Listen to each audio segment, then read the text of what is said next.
Bonjour à tous et bienvenue sur le site de Paris Turf. Bonjour Ludovic. Bonjour Sylvain. Donc aujourd'hui, ce dimanche plutôt, c'est la réouverture de Longchamp. Alors on retrouve un quintet pour les 3 ans et plus, 16 partants qui vont découvrir, non pas découvrir, mais qui vont s'élancer sur le toboggan de Longchamp. Alors Grand handicap des Flyers, c'est un parcours très particulier, 1400 mètres. C'est-à-dire qu'on va partir très très vite puisque la première courbe vient très rapidement. Dès lors, on va essayer de prendre sa place. Ceux qui seront en dehors vont être condamnés. Et a priori, j'aurais tendance à avantager les concurrents qui s'élancent le plus près de la corde. D'accord, donc c'est plutôt rédhibitoire de s'élancer à l'extérieur. Hein. Ça s'annonce très compliqué. D'accord. Donc si on arrive à dégager 3 bases de jeu dans ce quintet. 3 bases de jeu, je commencerai tout d'abord par Monsieur Playboy, le numéro 7. Un poulain qui a pas mal de qualité, qui est tout neuf, seulement 8 courses au compteur. Il pourrait manquer de compétition face à de tels adversaires, mais il reste sur une très belle 6e place dans le grand handicap de Deauville. C'est un concurrent qui auparavant avait fait une très belle rentrée. À mon avis, c'est un poulain qui va vite épingler son quintet. Et c'est ici une très belle occasion. Avec le 2 dans les stalles de départ, c'est un atout prépondérant. D'accord.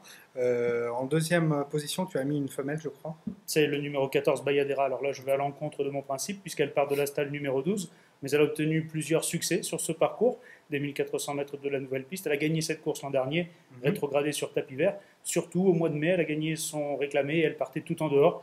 Car elle part très vite, elle peut rapidement se placer aux avant-postes et elle peut effacer dès lors un mauvais numéro dans les stalles de départ. D'accord. Et en troisième choix, tu as mis justement mon choix, un cheval que j'aime beaucoup aussi. Alors dis-nous pourquoi. Mon choix, c'est une pouliche incontournable. Elle a terminé dans les 5 premiers de ses 11 dernières courses. C'est une pouliche qui a prouvé récemment qu'elle était encore à une valeur de compétence. La seule petite réserve que je pourrais avoir, c'est qu'à force d'accumuler les efforts, elle pourrait connaître un petit déclin en fin de saison. Toutefois, à l'heure actuelle, on ne le voit pas venir. Elle a tiré le 6 dans les stalles de départ. On doit compter sur elle. Le Grégory Bonneau la connaît par cœur. Elle devrait terminer à l'arrivée.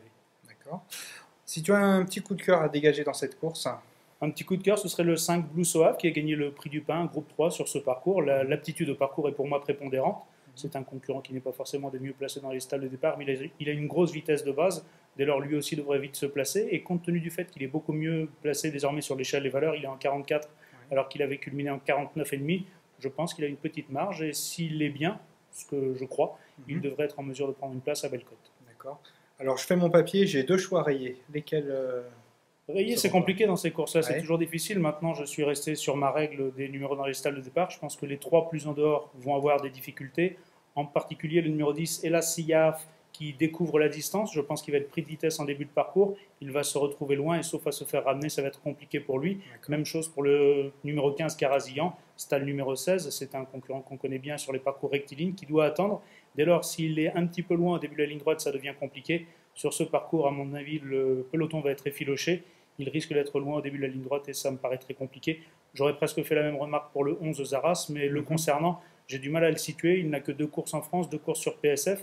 Il n'est pas dit qu'il ait une certaine marche sur l'échelle des valeurs. C'est la raison pour laquelle, lui, je ne l'ai pas rayé. D'accord. Alors, si on résume ta sélection à 8 chevaux...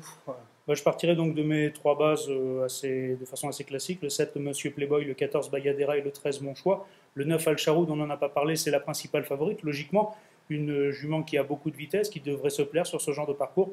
Mais elle a tiré le 1 dans les stalles. C'est un numéro piège, c'est tout ou rien avec ce numéro. Si elle ne part pas assez vite, elle pourrait être un petit peu piégée, subir la course avec les aléas qui en découlent. Dès lors, je ne l'ai retenu qu'en 4e position, devant le 5 Blue Soave.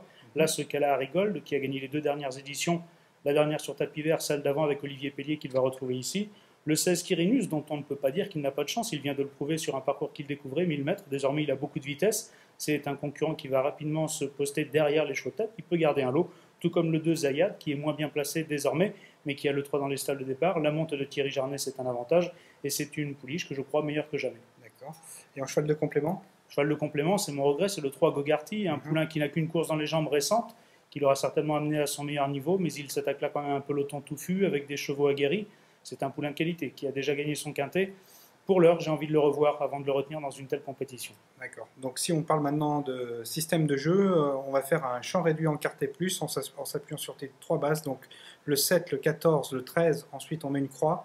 On va mettre 6 chevaux en dessous, le 9, le 5, l'As, le 16, le 2 et le 3. Et je crois, Ludwig, qu'on peut faire un 5-5 aussi. Oui, c'est une question de coût. Après, en quartet plus, c'est un jeu à 7,80 €, en flexi, moitié moins, 3,90 €. On peut faire la même chose en 5-5 sur le Turf, par exemple, avec 2X. Et là, on va arriver à 15 € à 1 € d'unité de mise. on peut décliner avec les fractionnements de mise, ce qui permet de faire un jeu relativement abordable et relativement amusant et spéculatif. D'accord. Et concernant le turf, n'oubliez pas qu'il y a une assurance dans cette course en simple gagnant. Si votre cheval est battu, arrive deuxième, vous serez remboursé jusqu'à hauteur de 10 euros. Voilà. Ludovic, je vous remercie. Avec plaisir. À bientôt. Au revoir.